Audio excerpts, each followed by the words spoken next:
बिस्मिल्लाहिर्रहमानिर्रहीम। एक दफा का जिक्र है कि किसी इलाके में एक नेक और खुदा तरस इंसान रहता था। एक दफा उसके घर की दीवार गिर गई। वो घर की दीवार को दोबारा तरमीर करवाने के लिए किसी मजदूर की तलाश में घर से मजदूरों के अड्डे पे चला गया। इस नेक बंदे ने वहाँ बेशुमार मजदूरों को देखा जो सब रोजी कमाने के लिए बैठे हुए थे, लेकिन उसकी नजर एक ऐसे बंदे पे पड़ी जो सबसे अलहदा बैठा था। ये नेक बंदा उसके पास गया। उसने उस बंदे से कहा, तुम मजदूरी करना चाहते हो? मेरे घर की दीवार गिर गई है, वहाँ गारे की चिनाई करनी है। उस मजदूर ने कहा, साहब जब मजदूरी करने के लिए ही जाना है तो चाहे वो दीवार की चिनाई हो या फिर छत की लिपाई, इसमें मुझे कोई फर्क नहीं पड़ता। मजदूर कहने लगा, लेकिन मेरी 3 शर्तें हैं। अगर आप मेरी वो शराइत मानने के लिए तैयार हैं तो मैं आपके साथ आपके घर की दीवार तमीर करने के लिए जरूर जाऊंगा। वो नेक दिल मालिक सोचने लगा कि अजीब मजदूर है, मैं इसको कमाई के लिए लेके जा रहा हूँ और ये मुझसे शर्तों की बात कर रहा है। उसे ये मजदूर काफी दिलचस्प लगा। मालिक कहने लगा,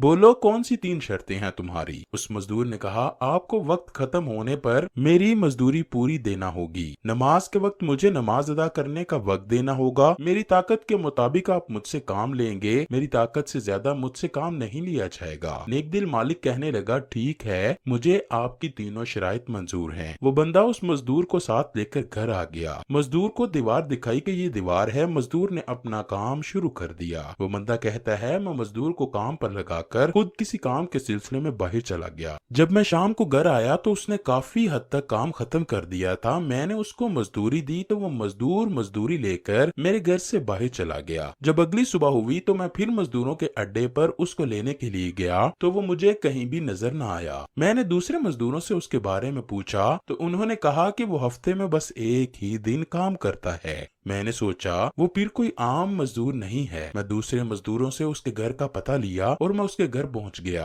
मैंने देखा कि वो जमीन पर लेटा है और उसको सख्त बुखार है। मैंने कहा, अगर आप मुझे इजाजत दें तो मैं आपको अपने घर ले जाता हूँ, क्योंकि मुझे लगता है कि आप अजनबी हैं यहाँ और आप किराए के मकान पे रहते हैं। मैंने उसे कहा कि तुम मेरे घर आ जाओ। उसने इनकार किया। मैंने बार बार जिद की और आखिरकार वो मान गया। उसने कहा कि मैं आपके घर से कुछ नहीं खाऊंगा और ना ही तुम मुझसे खाने के बारे में इसरार करोगे। मैंने कहा, ठीक है। उसके बाद मैं उसको अपने घर ले आया। वो 3 दिन तक मेरे घर में रहा। उसने इन तीनों दिनों में कुछ भी खाया नहीं। फिर उसको कुछ राहत महसूस होने लगी तो वो कहने लगा, मेरे भाई, मुझे ऐसा लगता है कि मेरा वक्त करीब आ गया है। मैं जब मर जाऊं तो आपको मैं एक वसीयत करने जा रहा हूं कि मेरी उस वसीयत पर अमल करना। मजदूर ने कहा कि जब मेरे जिस्म से रूह निकल जाए तो आप मेरी लाश को एक रस्सी से बांध लेना और अपने घर के इर्द गिर्द चक्कर लगाना और बुलंद आवाज से ये कहना कि देखो लोगों, अल्लाह की नाफरमानी करने वाले लोगों का ये हाल होता है। हो सकता है कि खुदा मुझे माफ कर दे। मुझे गुस्ल करके इसी कपड़ों में दफन करना। मुझे दफन करने के बाद खलीफा हारून रशीद बगदादी के पास जाना,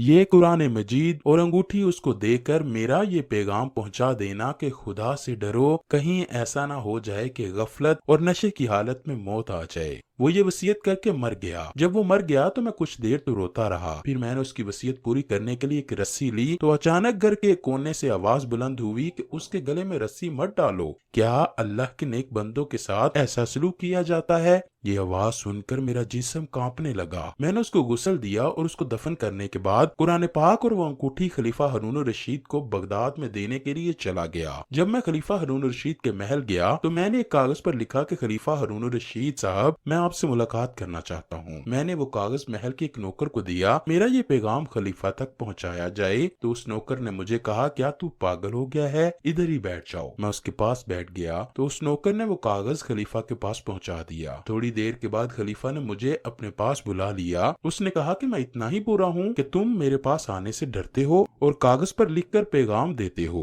मैंने खलीफा से कहा, मैं किसी का पैगाम लेकर आया हूँ। खलीफा ने पैगाम के बारे में दरियाफ्त किया तो मैंने अंगूठी और कुरान पाक खलीफा को पेश किया। खलीफा ने उनको देखते ही मुझसे कहा कि तुमको ये सब कुछ किसने दिया? मैंने खलीफा से अर्ज की, ए खलीफा, एक मजदूर ने ये चीजें मुझे दी और उसने 3 बार यही पूछा कि ये सामान आपको किसने दिया? मैंने जवाब दिया कि मुझे ये अंगूठी और कुरान पाक एक मजदूर ने दिया है। मैंने तीनों बार यही अल्फाज दोहराए। खलीफा ये जवाब सुनकर रो पड़ा। काफी देर तक रोने के बाद उसने मुझसे दरियाफ्त किया कि अब वो मजदूर कहाँ है। मैंने कहा वो मजदूर वफात पा चुका है। ये सुनते ही खलीफा बेहोश होकर गिर पड़ा। सूरज गरूब होने तक वो बेहोशी की हालत में रहा। जब खलीफा को होश आया तो उसने कहा कि जब मजदूर की मौत हुई थी क्या तुम उसके पास थे? मैंने हाँ में सर हिलाया। खलीफा ने मुझसे पूछा उस मजदूर ने तुम्हें कोई वसीयत की थी? मैंने वो वसीयत और उसका पैगाम खलीफा को सब कुछ बता दिया। मैंने जब उस मजदूर का पैगाम खलीफा को दिया तो खलीफा ये सारा वाकया सुनकर बहुत ही गमज़दा हुआ। उसने अपना इमामा उतारा और कपड़े चाक कर दिए। ये सब कुछ करने के बाद खलीफा ने उस मरने वाले को काफी अलकाबात दिए। ये सब बातें करते हुए वो मुसलसल रो भी रहा था। ये सारा माजरा देखकर मैं इस बात पर परेशान हो रहा था कि खलीफा उस मजदूर के लिए इतना गमज़दा क्यों हो रहा है।